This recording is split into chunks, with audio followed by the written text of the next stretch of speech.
Então procure e faça o que Deus chamou você para fazer. Essa é a grande beleza da caminhada. Eu quero refletir hoje que muitas pessoas às vezes não conquistam simplesmente porque não querem o que Deus deu para elas. Estão em busca daquilo que Deus vai fazer na vida do outro. E às vezes, quando olhamos a vida do outro, ela pode parecer isenta de problemas, isenta de dificuldade, um mar de rosas. E muitas pessoas, por exemplo, o sonho de Adonias, ocupar o lugar do Salomão. O sonho do Ramã era ocupar o lugar do Mardoqueu. E olha que coisa interessante. O sonho de Lia era ter o que Raquel tinha. E o sonho de Raquel era ter o que Lia tinha. Ou seja, para Raquel não servia para ela o que ela tinha, mas ela sonhava com o que o outro tinha. Hoje eu quero falar com vocês sobre um personagem bíblico que poucas vezes eu ouvi falar dele. Talvez você já tenha ouvido. Mas a história dele é uma história bem interessante. E ele apenas foi ele. Talvez por ele ser apenas ele passou despercebido. E algumas pessoas não conseguiram enxergar a grandeza desse indivíduo, porque ele foi apenas ele. Talvez você se acha pequeno ou acha que ser você não é muito legal. Talvez você tenha a inspiração de outra pessoa e tem nada de errado nisso. É importante você olhar e se inspirar em outras pessoas. Mas é importante também que você entenda que você precisa ser você mesmo e que há grandeza que talvez ninguém consiga enxergar. A história dele começa Gênesis 11, eu vou botar bastante texto, vou ler pouquinho, a mensagem é pequena, mas Gênesis 11, verso 26, diz assim: E viveu Terá 70 anos, e gerou Abrão, a Naor e a Arã. Feche os seus olhos. Senhor, em nome de Jesus, continua falando conosco, usa-me como um canal de bênção nesta hora, para esclarecer caminhos, para elucidar destinos. Fala conosco nessa noite, em nome de Jesus. Você pode dizer amém? O pai desse indivíduo é o filho mais novo de Terá. Pela ordem de escrita, até o verso de número 25 de Gênesis 11, nós vamos ver a descrição de que as pessoas que são mencionadas tinham filhos e filhas. Mas quando chega em Terá, isso se interrompe. E o nome dos 3 filhos dele vai ser narrado. O dos outros anteriores narra apenas o primogênito. E teve fulano, e depois viveu tanto tempo, e teve filhos e filhas. Mas quando chega em Terá, a história vai mudar. Vai dizer que Terá teve 3 filhos. O mais velho Abraão, depois o Naor e depois o Arã. O moço aqui mencionado, ele é o filho mais novo de Arã. Ele vai ser o filho, do filho mais novo. Eu quero mostrar a você hoje que pela perspectiva, ele tinha tudo para não ser ninguém. E na verdade, para muita gente, ele vai passar por despercebido. Se você acha que isso é pouco, talvez suas desculpas sejam melhores do que a dele para não ser um vencedor. Ele é apenas o filho do filho mais novo. No verso 27, preste atenção. Estas são as gerações de Terá. Terá gerou Abraão, a Naor e Arão. E Arã gerou quem? Ló. Esse é o personagem que eu quero ver com você. É esse indivíduo. O que esse cara viveu? Será que ele foi um vencedor? Não deve ter sido. Ele não foi Davi, ele não foi Noé, ele não foi Salomão, ele não foi um profeta, ele não foi um rei, ele não foi um sacerdote, ele não teve notoriedade, ele não teve fama. Será que ele foi um vencedor? Será que eu consigo vencer não tendo o que outras pessoas conseguem ter? Eu consigo conviver com isso? Ele foi apenas ele, mas eu quero te mostrar onde esse cara chegou. Tinha tudo para não chegar. Provavelmente, verso 29, e tomaram Abraão e Naor mulheres para si. O nome da mulher de Abraão era Sarai, o nome da mulher de Naor, Milca. Preste atenção. Eram 3 filhos, Abraão, Naor e Arã. Arã teve Ló como filho, mas o nome da mulher de Arã não aparece. Ela não é citada. Você vê que a dos dois mais velhos, né? A citação está aí. O que indica que provavelmente Arã havia engravidado uma mulher e ela gerou um filho. O que indica que ele não teve uma família convencional. Não cita o nome da mãe do cara, ok? Não é citado, você não sabe. Ele é filho do filho mais novo, é verdade. E agora, me parece que ele é filho de um fruto que não é um casamento convencional, não. Simplesmente, ele não é um filho planejado, algo que foi desejado. O nome da mãe dele não aparece, mas não tem problema. Sempre pode piorar. Verso 28. Morreu Arã, estando ainda seu pai, Terá, ainda vivo, na terra do seu nascimento, em Ur dos Caldeus. Preste atenção. A mãe dele pode ter morrido, era muito comum. Morrer durante o parto, a própria Raquel vive isso, certo? No parto de Benjamim, a esposa de Jacó, ela morre durante o parto. Se você conhece um pouquinho da história antiga, era muito comum a morte das mulheres durante o parto. Mas mais do que isso, ele não tem mãe, pelo menos ela não é citada. E agora também ele fica sem pai. Se ele tinha uma mãe, ela não é mencionada, não é contada. Se ele tinha um pai, ou tinha, ele acaba de morrer, está aí. Morreu Arã, seu pai, certo? O Tera ainda estava vivo quando Arã morre e ele fica sem pai, ele fica sem mãe. Mas a vida vai ter que dar um jeito. Verso 31. Tomou Tera Abraão, seu filho, e Aló, filho de Arã, filho de seu filho. Bom, agora ele é adotado pelo avô. Com a morte de Arã, o avô então se vê responsável de adotar aquele rapaz, que provavelmente não vai ter muito futuro. É muita tragédia para o indivíduo só. Se não bastasse ser filho do mais novo, não ter uma posição de hierarquia no clã tão alta, tão sustentável, apesar de ter uma mãe, ou ser um fruto de um relacionamento que não era dos melhores, dos mais convencionais, ele agora perde o pai, mas o avô, pelo menos alguém para fazer alguma coisa, certo? E ele adota o rapaz, certo? Capítulo 12, verso 5. Tomou Abraão a Sarai, sua mulher, e a Ló, filho do seu irmão. Agora o Terá morreu. O avô agora morre. Acabou. Agora o vovozinho não está mais lá. Então o tio mais velho, porque o mais novo, o do meio nem foi, Naor ficou, certo? Em Ur. Mas agora Abraão assume a criação e o cuidado daquele rapaz. Quem é aquele rapaz? Ele não é ninguém, ele não é nada. Ele está passando de mão em mão. Essa é a grande verdade. Cadê seu pai? Morreu. Morreu quando? Morreu antes de vovô. Mas aí vovô me adotou. E cadê vovô? Também morreu. E sua mãe? Eu não sei. Então é muita desculpa que ele tem para justificar o fracasso dele. Você quer desculpa? Tá bom, você vai ter muitas. Mas procure uma desculpa que justifique seu sucesso e não seu fracasso. E é assim que funciona. Agora é Abraão que vai adotar o sobrinho Ló.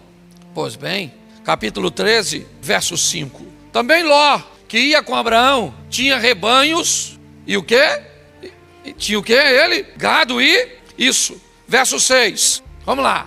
E não tinha capacidade a terra para poder habitarem juntos, porque seus bens eram muitos, de maneira que não podiam habitar juntos. Preste atenção. Esse rapazinho casou. Esse rapazinho teve 2 filhas. Ele enriqueceu, caminhando ao lado de seu tio. Ele prospera, ele cresce, ele desenvolve. A vida não vai ser fácil para ele, mas ele é alguém que está conseguindo vencer as etapas, indo adiante, buscando o quê? Buscando seu sucesso. Ele nunca vai ser Abraão.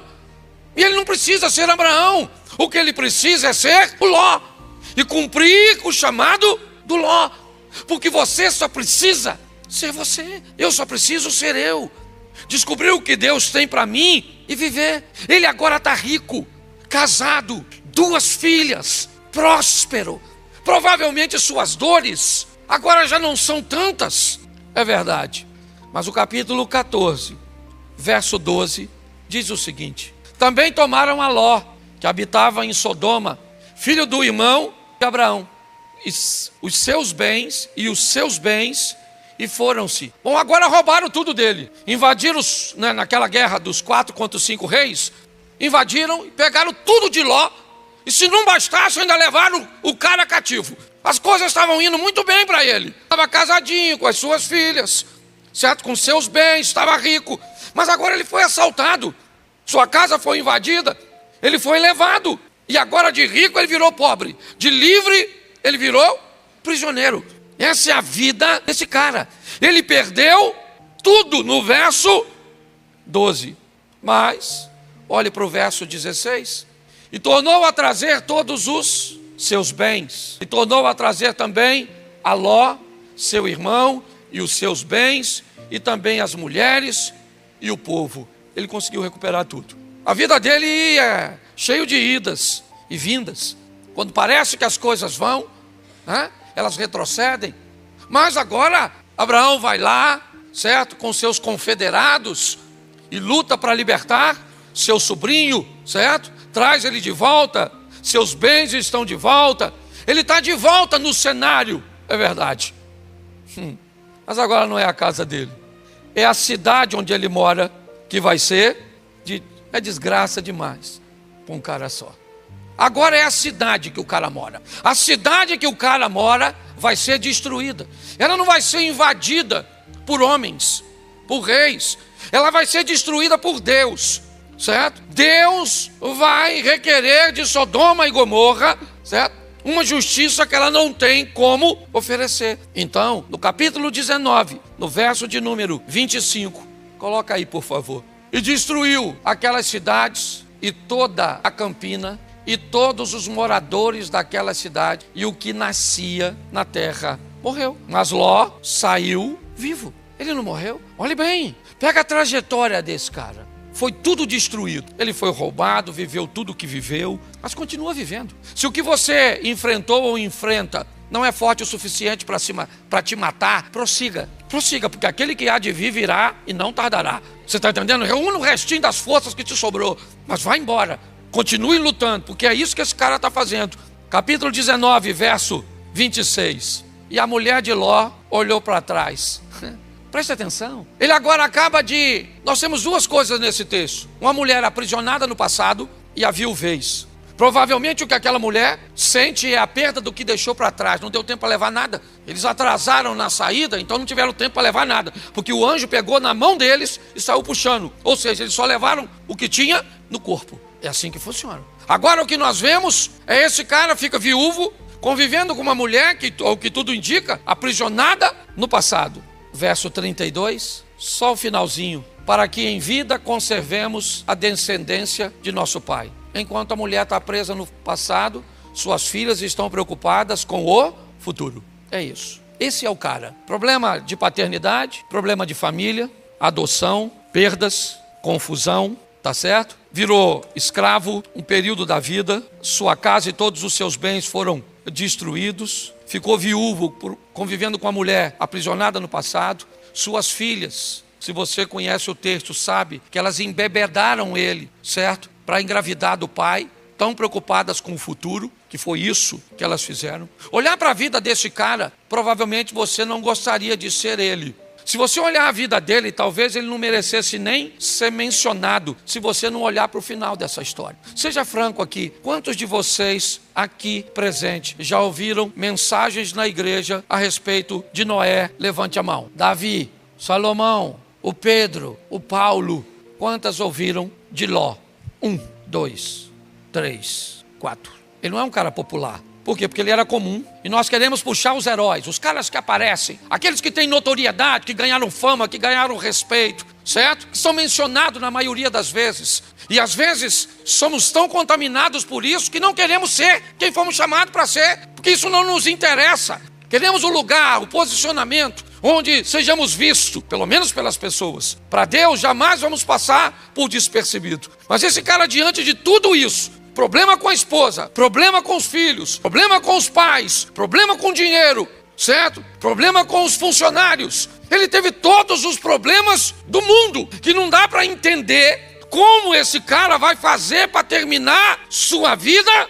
Aliás, não se tem a consideração de dizer quando ele morreu. Todo mundo que você olhar antes principalmente no verso 26, está lá dizendo, morreu com tantos anos, morreu com tantos anos, morreu com tantos anos. E eu escrevi um texto, pequenininho, uma frasezinha, como se eu fosse o Ló. E ele diz, não se preocupe com a minha morte. Ninguém sabe quando nem onde, mas observe o que eu deixei. O que esse cara deixou? Que legado um cara desse pode ter deixado sendo enganado pelas filhas, problema com o filho, problema com a esposa, problema com os pais, certo? Ele teve tudo o que pode traumatizar um indivíduo junto. Eu conheço gente que não anda só por causa de um trauma desse. A minha vida não anda porque eu não sei quem é minha mãe, não sei quem é. A minha vida não anda, sabe? Meus filhos me puxam para trás, as filhas puxou para trás, a mulher esquisita, certo?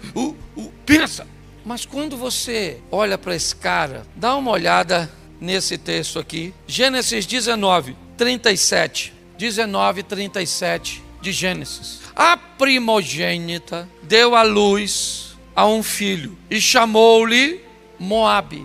Este é o pai dos moabitas até o dia de hoje. Quem é o pai de Moabe? Quem é o pai de Moabe? Ló.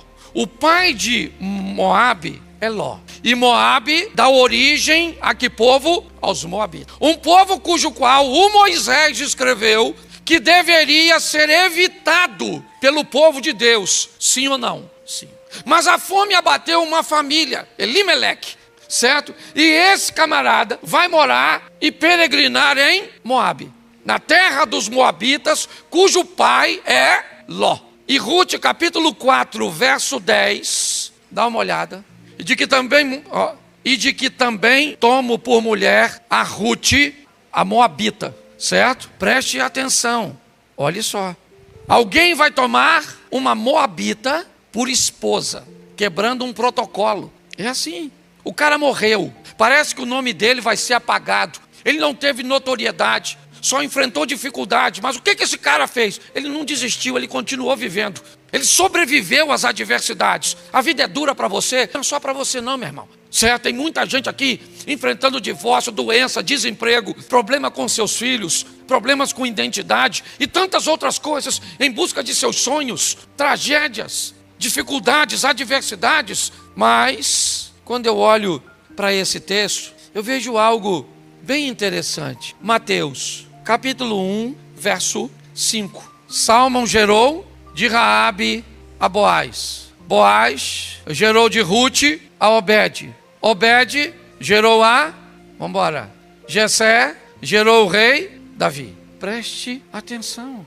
Esse texto está no Novo Testamento e narra nada mais, nada menos do que a genealogia de quem? De Jesus Cristo. E quem é que está lá na genealogia de Jesus? Uma mulher chamada Rute, que era uma cujo pai, quem era? Não pai da Rute, mas do povo. Quem era? Quem era? O Ló. O nome da família desse cara está na genealogia de Jesus. Você entende a grandeza desse moço anônimo, despercebido, que ninguém muitas vezes sabe quem é, que as pessoas não pregam sobre ele, que ele não tem a oportunidade, e nem por isso se achou menor, e nem por isso se entregou. Não!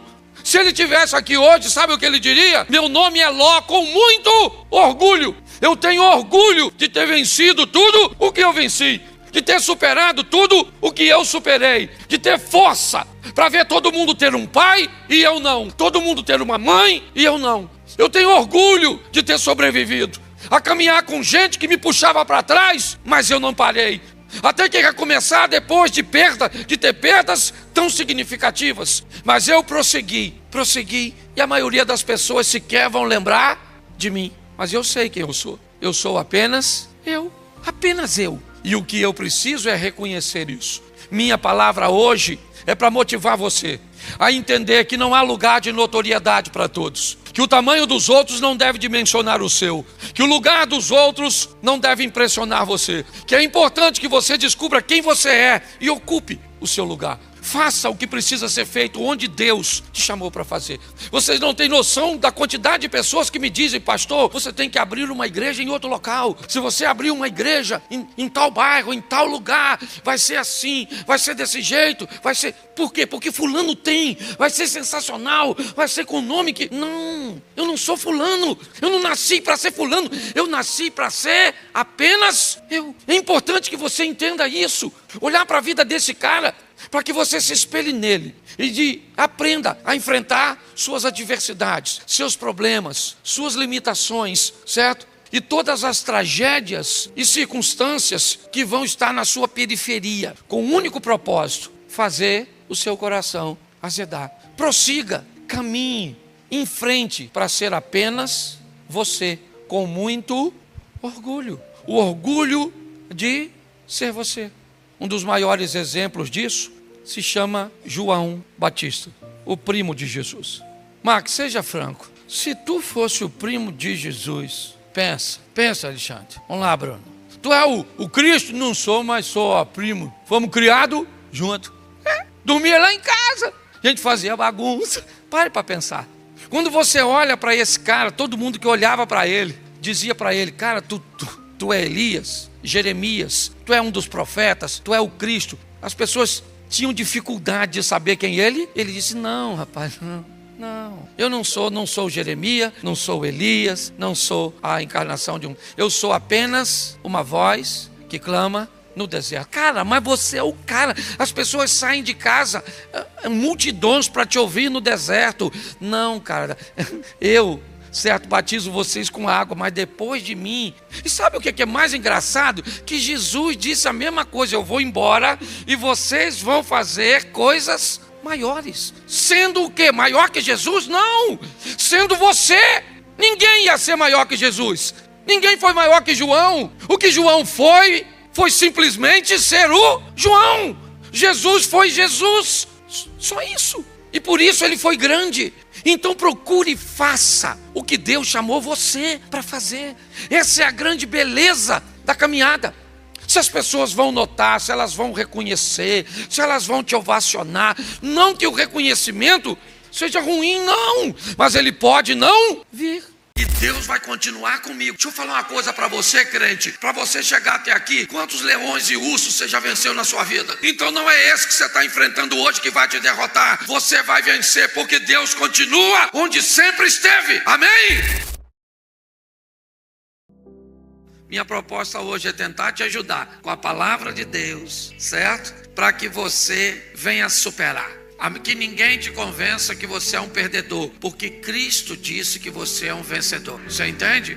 Então, hoje eu quero mostrar a vocês, rapidinho, algumas tempestades. Eu gosto muito, porque cada uma delas traz uma mensagem. E o importante é você aprender. Fala para quem está do seu lado: o importante é você aprender. Mas escute o que eu vou te falar agora e pesquise no Google. O Brasil ocupa a 93ª posição no ranking de coeficiente de inteligência. Sabe o que é 93ª? Alguns tentam colocar para 85, mas a maioria concorda que o brasileiro, no ranking, de uma forma clara, nós ocupamos o nível 93, ok? Ou seja, é assim, a maioria das coisas que você ensina para as pessoas, elas não conseguem aprender por causa de problema cognitivo. Esses dias eu fiz uma postagem assim para testar isso. Eu falei: se você convive com pessoas difíceis, que têm comportamentos inadequados, e você costuma chamar essas pessoas de palhaços, não gosta de ir na casa de fulano porque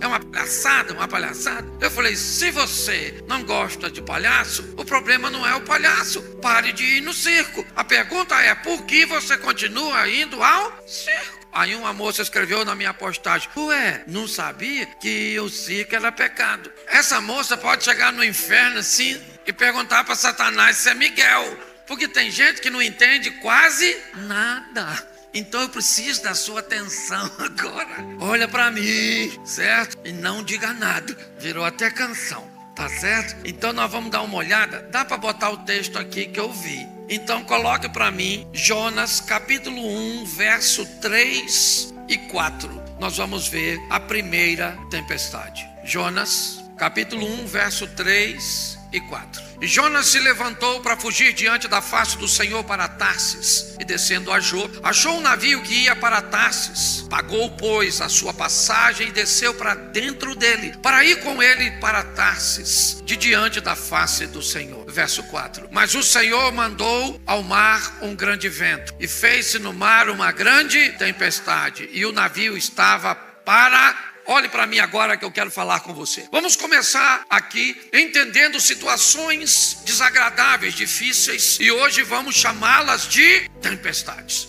Vamos entender que essas tempestades não receberam autorização de Deus para nos destruir. Elas são apenas mensageiras de decisões que nós precisamos tomar, ok? Então a primeira tempestade é essa que lemos. O que ela tem como mensagem?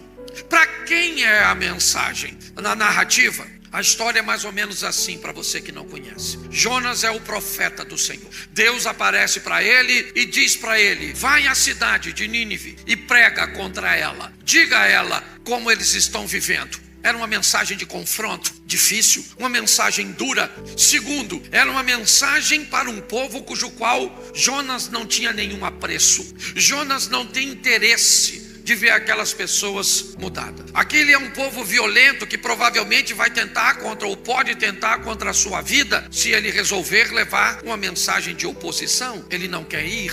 Então ele resolve desobedecer a Deus. Ele resolve fugir. E ele foge para um porto marítimo, Jope. Compra uma passagem de um navio que vai para a Espanha, para Tarsis. E entra nesse navio. O capitão do navio, ele não é profeta. O capitão do navio não desobedeceu a Deus. O capitão do navio não tem nada a ver com esta situação. Só que durante o processo de navegação, uma tempestade se abate sobre aquele mar. O navio está praticamente quebrando-se. O capitão do navio precisa resolver aquilo. É de responsabilidade dele o navio em si, a carga que o navio carrega, os passageiros que ele leva, sua tripulação. E para ele a coisa mais valiosa, sua própria vida. Tudo isso está em risco por causa dessa maldita tempestade.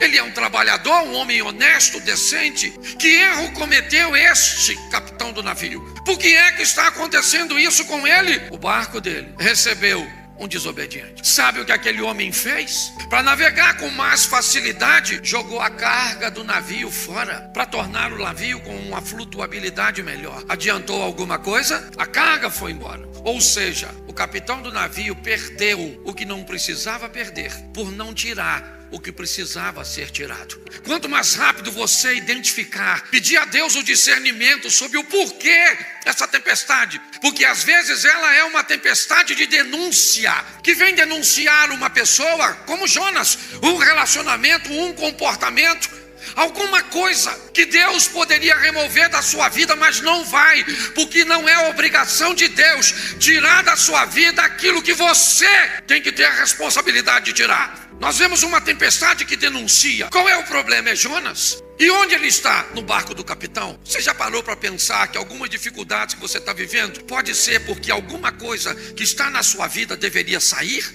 Mas Jonas pagou o ingresso, sim ou não? Sim ou não? Isso. E talvez não tenha sido nem tão caro, porque se você cobrar barato para entrar na sua vida, não reclame de quem está entrando. Tem uma frase que eu gosto muito, ela diz: se você tem funcionários e você só quer pagar banana, não reclame de só ter macaco trabalhando para você. Nós temos que aprender a identificar. Essa é uma tempestade importantíssima. Ela vem denunciar. Tem alguém aí dentro que não deveria estar. Tem alguém na tua família, tem alguém na tua casa. Nós estamos enfrentando um probleminha familiar, certo? E aí hoje eu e Mary estávamos orando de manhã. Não temos ainda o discernimento de onde está, mas sabemos que temos um problema, uma tempestade, algo está acontecendo. Estávamos orando a Deus, pedindo a Deus nos dê o discernimento. Então eu não sei o que você está atravessando, mas se você está em meio a uma tempestade, pergunte a Deus: tem alguma coisa na minha vida que eu tenho que jogar fora? E você sabe o que é mais sensacional? É que Jonas disse para o capitão do navio: essa tempestade é culpa minha, sim ou não? Mas o Jonas pulou? Não. O que o Jonas disse para o capitão? Me jogue fora. O problema não vai embora sozinho.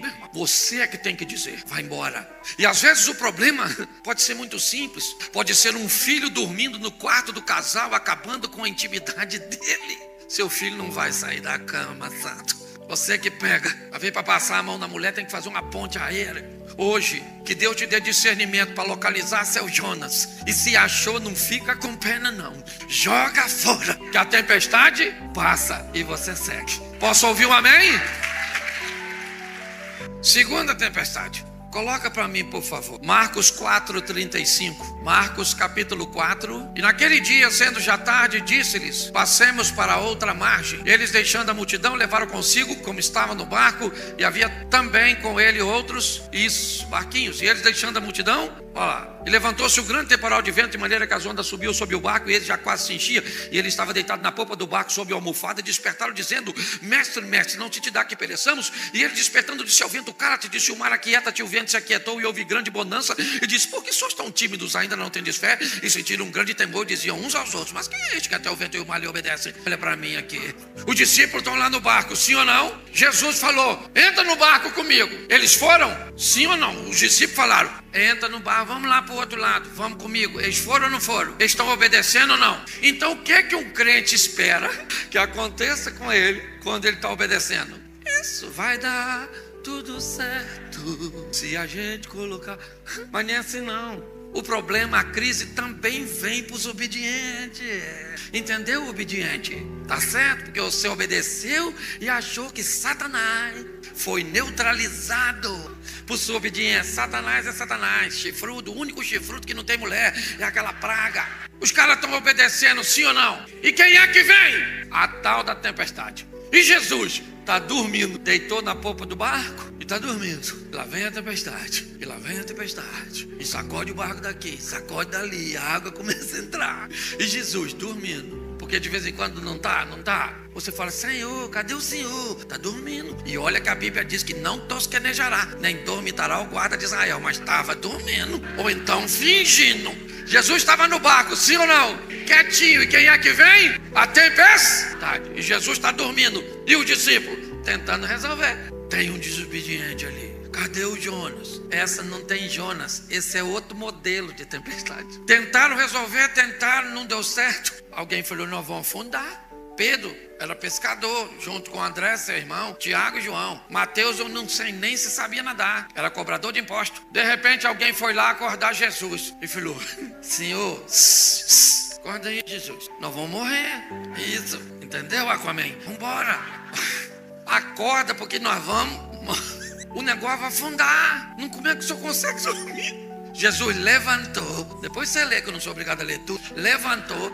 E eu acho que estava meio nervoso, já foi falando logo com o vento: cala a boca! Falou pro mar: quietinho, quero nem marola. Agora é piscina. O vento, ó, o mar, ó. E os discípulos ficaram olhando um pro outro. O que essa tempestade ela veio fazer? Pense. Aqui não há desobediência a obedientes. Essa tempestade veio apenas mostrar àqueles que estavam passando por ela o que Jesus pode fazer com quem anda com. Tem problema que só vem na sua vida para mostrar a você quem é que anda contigo.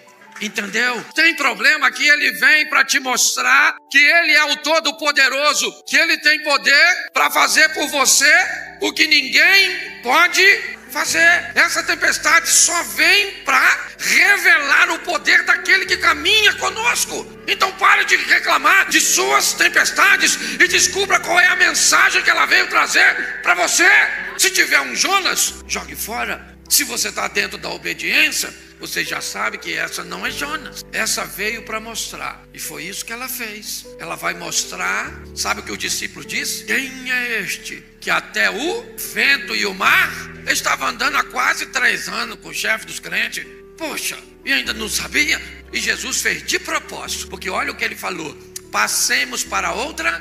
Ele falou: passemos? Sim ou não? E ele foi o quê? Dormir, porque ele já fez o papel dele. Se fosse para levar o barco, não chamou 4 pescadores? Ó, passemos para o outro lado, eu vou dormir, vocês é que passem. A minha parte eu fiz em falar e vocês fazem na ver. Isso, é só isso. Tá assim de gente esperando Deus fazer tudo. Faça a sua parte, porque a dele ele não vai fazer, ele já fez. A dele está pronta, você está entendendo? É assim que funciona. Ah, pastor, por que é mais difícil para um do que para outros? Se eu tivesse todas as respostas desse mundo, eu não tenho, não sei. Por que com um acontece desse jeito, com o outro?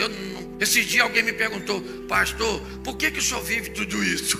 Eu falei: vive o quê, meu filho? Não, eu queria saber. Eu falei: não pergunta nem a Deus, porque vai que ele só está fazendo porque está distraído e nem notou. Pare de prestar atenção na vida dos outros. Gaste mais energia para investir na sua vida. Você consegue entender? Talvez a sua vida não anda porque a maior parte das suas forças é canalizada para olhar a vida do outro. Quero saber porque o outro está vencendo, eu estou afim de vencer. Oxe, fala para quem está do seu lado: não tem substâncias terapêuticas na sua saliva. Então pare de lamber suas feridas. Pare de se lamuriar. Chegou a hora de vencer. E não é vencer porque uma palavra saiu do altar. É vencer porque você descobriu que você em Cristo é alguém vencedor. Porque eu vou te dar uma notícia: se tu depender da torcida para os outros para ganhar, é melhor torcer para o Vasco. Porque eu vou te falar: se o Davi dependesse da torcida dos outros, tinha ganho. O rei acreditava nele, os irmãos acreditavam nele, o pai acreditava nele, o exército de Israel acreditava nele, Golias acreditava nele, o exército dos filisteus acreditava nele. Quem é que acreditava em Davi? Não! Quem é que acreditava em Davi? Ele me disse: eu venci um leão e um urso. Eu venci porque Deus foi comigo e Deus vai continuar comigo. Deixa eu falar uma coisa para você, crente. Para você chegar até aqui, quantos leões e ursos você já venceu na sua vida? Então não é esse que você está enfrentando hoje que vai te derrotar. Você vai vencer porque Deus continua onde sempre esteve. Amém? Terceira tempestade, Mateus 14, 22. Logo ordenou Jesus os seus discípulos a entrarem no... Presta atenção, olha para mim aqui. Marcos 4, 35. E disse Jesus: passemos para outra margem. Lembra? O que ele fez em Marcos? Convidou, sim ou não? Gente, vamos para o outro lado. Sim ou não? Mas aqui ele já tem a experiência ruim da outra vez. Então quando Jesus foi chamar para o barco, ordenou: entra. Porque o discípulo não devia estar afinando. Barco de novo. Não, já estou meio traumatizado, não é verdade? E pior, logo ordenou Jesus que o seu discípulo entrasse no barco e fossem adiante dele para outra, enquanto ele falou para o discípulo: vão vocês, que eu vou depois. Depois como? Se tinha um barco só. Os caras falaram: agora que nós morremos. Da outra vez, se afundasse para nós, afundava para ele também. Mas dessa vez ele nem vai, né? Não quer ir não. Entra. Já notou que tem situação que você não tem escolha? Esse negócio de livre-arbítrio vira balela, né? Nós não podíamos escolher assim para tudo. Deus disse: escolhe com quem casa. Livre-arbítrio. Não quero ficar casado com essa pessoa. Acabou. Livre-arbítrio. Eu quero morrer. Então morra. Você está rindo, mas é sério. Esse negócio de livre-arbítrio não é para tudo não. Jesus falou: todo mundo no barco, vão que eu vou depois. Sim ou não? Isso. Verso 24. O barco estava já no meio, açoitado, o vento contrário. Escureceu, gente. Cadê Jesus? E os caras estão tentando ir para o outro lado. E lá vem o vento soprando para cá, e rema para lá, e vento para cá. Eles estão obedecendo, sim ou não? Está dando certo? Escureceu. Cadê Jesus? E vem não, hein? Ele falou que vinha, falou: se não veio de dia, agora de noite vai vir. E vir como? O horário das barcas já passou. E vem mais não. Primeira vigília começa às 18. Jesus não apareceu. Muda de 3 em 3. 21 horas, 9 horas da noite. Segunda vigília, nada. Deve vir na terceira, que acabou 3 da manhã. Era lá para 3 e pouca da manhã, os discípulos, olho regalado. O que eles olham lá na frente e vê? Uma pessoa andando em cima da água, tu acredita? Literalmente, tirando onda. Vem ele, pensa, Jesus, cantando Roberto Carlos. Imagino eu, irmão, esse cara sou eu. Isso, vem ele. Os caras tudo lá com medo, sim ou não? Sim ou não? Barco, vento forte, contrário, onda querendo entrar. E ele vai andando. Quando alguém viu, aí não aguentou. Gritou: fantasma, bombordo. Ninguém correu, não tinha para onde correr, estava no bar. Aquela gritaria, socorro, fantasma, e não tinha mulher não, só macho. Uma gritaria, um escândalo, socorro, socorro, um fantasma está se aproximando. E Jesus lá do lado de fora falou: oh, fantasma o quê, rapaz? Falei que vinha. E ainda fala, hein? Não dá para ver direito. Claro que não dá. Vento, mar batendo, todo mundo quieto. Pedro, sempre ele. Já viu que no grupo tem sempre uns esquisitos? Pedro chega na beirada e falou assim: olha só o que ele perguntou, o indivíduo que está andando em cima d'água. É o senhor mesmo? Ele não tem nem certeza. Vai que fosse fake. Aí, se é o senhor, manda eu ir aí, pô. Queria andar em cima d'água. Sempre quis. Manda eu ir aí, pô. Tinha quantos discípulos no barco? Me ajude aí. Quantos discípulos? 12. Tinha 12, tá? 12. Só para você não esquecer, nunca mais. Eram 12. Entendeu? Esquerda menos 1. 12, tá certo? É fácil de fazer a conta. Eu não falei que as pessoas demoram para entender. Eu estou só testando o coeficiente da capacidade do raciocínio. Mas deixa quieto, tem gente que nem notou.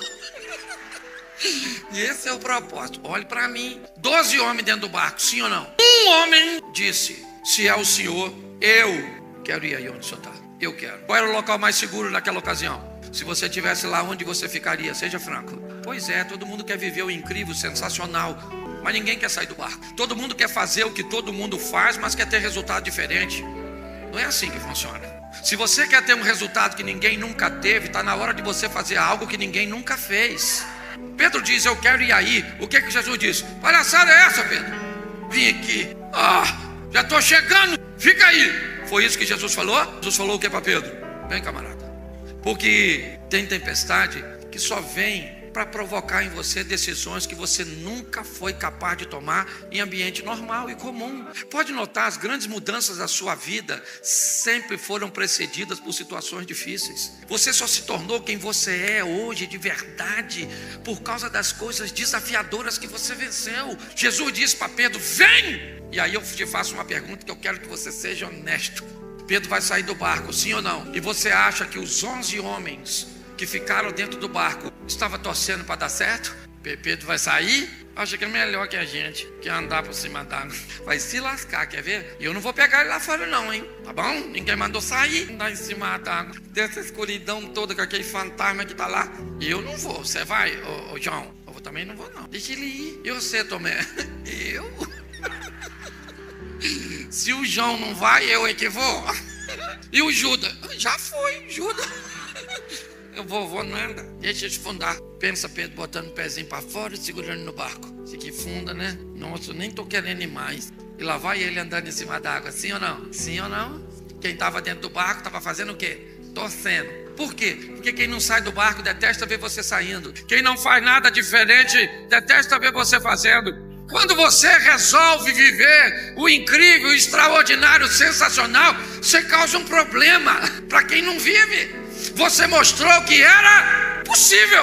Isso por si só já é uma ofensa danada. Ninguém vence na sua casa. No dia da reunião de família, você me aparece com aquele carrão e ainda buzina. Pam, pam. Sai as suas cunhados, sobrinhos, sai tudo. Ô vacilão, vai num ambiente desse, vai de Uber. Não constrange os outros não, porque a vitória é um troço difícil dos outros engolir. Ninguém se formou até hoje na sua família. Só se formaram em letras apagadas, ciências ocultas. E você fez engenharia, miserável. Você virou médico, sua praga. Você perdeu justamente 35 quilos e ficou linda. Nunca mais vai na casa dos parentes. Faça FaceTime só com o rosto. Você tá rindo, mas é terrível. O pessoal, funda. E Pedro? Não chega nunca. Meu Deus do céu. Lógico que ele não estava lá andando igual Jesus. Claro que não. Ele era um ser humano. Quando ele está quase chegando, sabe o que Pedro falou para ele? Nossa, isso que eu estou fazendo é perigosíssimo. Perdeu o foco, ele começa a afundar. Aí falou: Jesus! Estava tão pertinho que Jesus só estendeu a mão. Falou aqui: segura aqui, homem de pouca. Pô, se Pedro foi lá e era de pôr café, quem não foi era de pôr o quê? Um chazinho sem açúcar. Pedro voltou para o barco, sim ou não? E a tempestade e o vento cessou, sim ou não? Isso. Vamos imaginar o culto na ATV aqui, tá certo? Da Galileia, depois desse episódio. Pensa, quem está dirigindo o culto diz: irmãos, está na hora da campanha. Temos agora alguém que gostaria de testemunhar? E os 11 levantam e falam assim: ó, nós aqui, quase morremos. Uma tempestade terrível. Tudo escuro. Mas graças a Deus, deu tudo certo. Tinha um homem que veio na nossa direção andando sobre, mas aí Pedro poderia falar no mesmo culto da Adveca. Posso dar o meu aqui? Primeiro que não era um homem, eram dois. E só para ficar claro, era Jesus e eu. Porque quem sai do barco conta milagres a respeito de si mesmo, enquanto quem fica no barco só conta milagres a respeito dos outros. Descubra quem você quer ser. Um mero narrador de histórias alheias ou personagem. Suba no palco da vida e vá protagonizar suas próprias histórias com o Rei dos Reis. Amém?